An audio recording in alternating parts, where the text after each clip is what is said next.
মই মই কত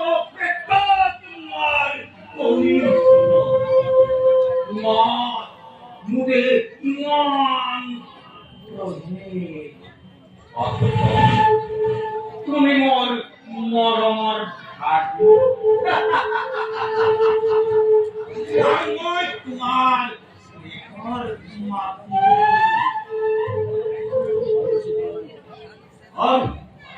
আরো বেশি করে নয়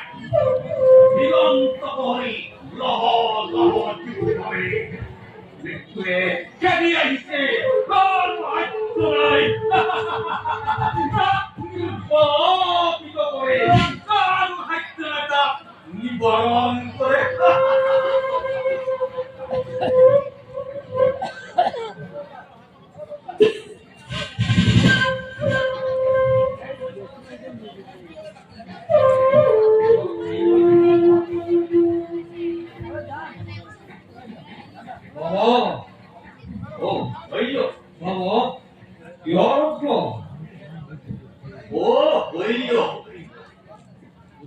আমি কইছি নয় ওর উচ্চ হইল যুদ্ধ দয়ার উচ্চ ঠিক কইছো ও আজি মই কইছি যুদ্ধ দয়ার উচ্চ আজি তুমি আচার্যই কৌরবর মান রক্ষা করি যে আমার পাণ্ডব রঙ্গে পলায়ন ধর্ম সাহায্য আৰু নয় দৃষ্ট দুর্গর হাতত পরাজিত হইল হইল তুমি বড় মিশা কথা বলো না মিশা নহয় এই একে সত্য সত্য ও মামা কি সত্য সত্য এয়া মই কি শুনি হইল এয়া মই কি শুনি তোমার সাহায্য হত আর পৌর পৌরাত্ম এয়া কে কোনা হইল কে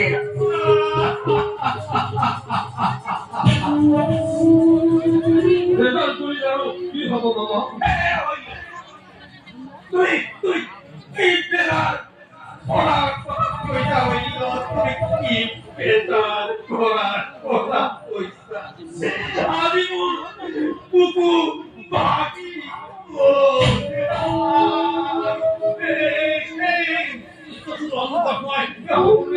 অন্ধকার দেখি হইল ওই অন্ধকার দেখি ধৈর্য রেখে বাবা তুমি অধৈর্য হয় দুর্গা সাহায্য তোরে অন্তরা দিব মামা তুমি ঠিক কইছা মই অধৈর্য হলে কোনে সান্তনা দিব কোনে সান্তনা দিব এটাও আমার শক্তি আছে এতিয়া সত্য বিশ্বাস পুরোপুরি হয়ে যোৱা নাই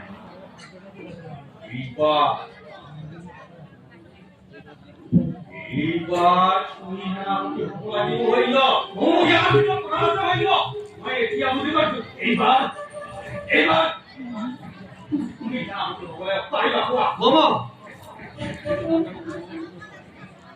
আরে মামা মানবতার নাম এই পৃথিবীর পুরা মসির কালাম মামা মসির কালাম তুমি পারিবা হইল তুমি পারিবা মই জানো তুমি পারিবা তুমি মনোমল চকুৰে পাণ্ডৱকে কৃষ্ণ নহয় আৰু অৰ্জুনটো নাচাৰ্য নহয় তুমি তুমি হইল তুমি মধ্যবৰ্তী তুমি পারিবা মই জানো তুমি পারিবা হইল পারিবা নবীন মামা কত দিনে দুধের প্রতি নিরীক্ষণ করে দিছিল আর নকরু খেলার প্রতি বই পুরা মামা প্রাণ বাবার নাম এই পৃথিবীর পড়া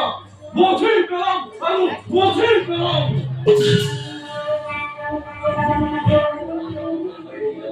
মামা এইবাৰ ক'ব লাগিব আৰু তুমি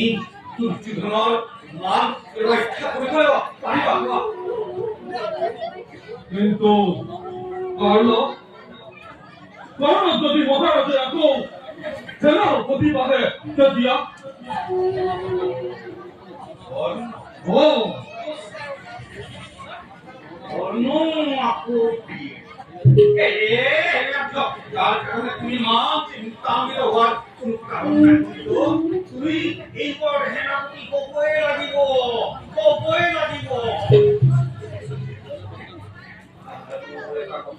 কর্ণ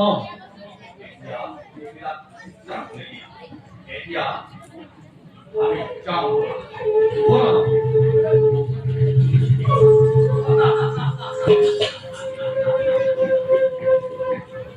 তয়ো পতংগ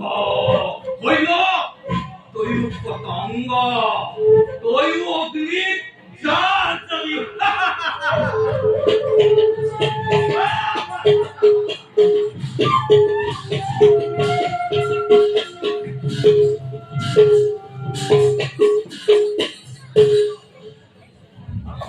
বনবাসে ভাল গৌৰৱী সঁচাকৈয়ে ভাল কথা সংসাৰীৰ ভোগবিলাকৰ প্ৰাধান্য মনত নাই মনত সদায় শান্তি আৰু সেইবাবেই শান্তিৰ ঋষিমুনিসকলে নগৰত আশ্ৰম নাপাতি মনতেই পাতে কথা তেন্তে আত্মজনক বিনাশ কৰি কি লাভ একো লাভ নাই কথা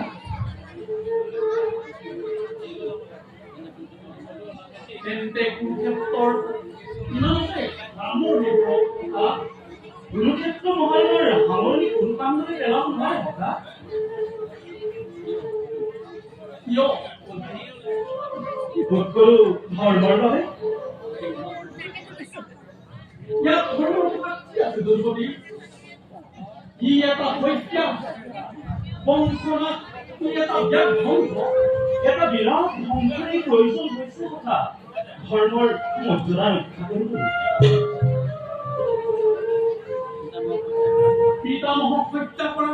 গুৰুক হত্যা কৰা দুৰ্বলীক হত্যা কৰা ধৰ্ম দ্ৰৌপদী প্ৰকাশ্য ৰাজনাক সঠিক ব্যৱস্থা কৰা বালক ভক্তলোকে নিধ্বংস কৰা ব্যৱস্থা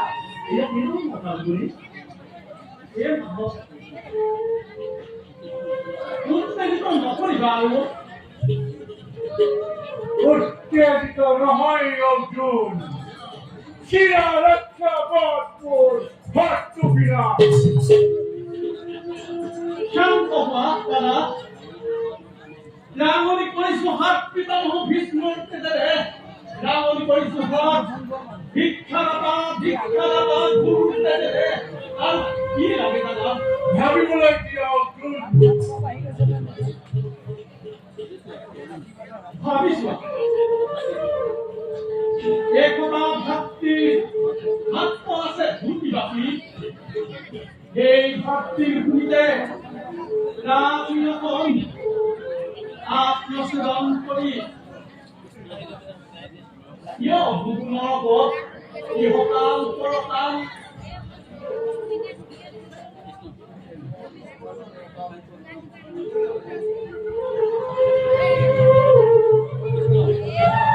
অখাদ্য কথাও বৰ বিশ্বাস নকৰি দিলোঁ ভাই ককাইতকৈ ৰাজ্য ৰাজপাত কোনোদিনে ডাঙৰ নহয় কেতিয়াও নহয় কিন্তু সেই ভাই ককাইয়ে অচিনাকি ভূতপুত্ৰ কৰ্ণক অযাচিত অংগদেশ দান কৰিব পাৰিলে কিন্তু পাণ্ডৱৰ নামতে পাঁচখন যাওঁ নাহি উত্তেজনা নহয় কৃষ্ণ উন্নত কৰা নাই বিকুদৰ এতিয়াও প্ৰতিজ্ঞা বাকী সত্যৰ প্ৰতিজ্ঞা তাৰ বিকুদনৰ প্ৰতিজ্ঞা অৰ্জুনৰ প্ৰতিজ্ঞা এতিয়াও বাকী গুৰু সভা গুৰু দেখুওৱা লক্ষ্মণৰ আদি ঐক্যতে আনচাৰি আজি মুক্ত দেখি দুখাপন আৰু লাম্বিত আজি জীৱিত মনৰ ৰক্ষা কৰিছোঁ সভা সভা অৰ্জুন অৰ্জুন চিৰৰক্ষক শত্ৰুবীৰা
জীৱনৰ যৱনিকা পৰাৰ আগতে জানিলো খেতেন কিয়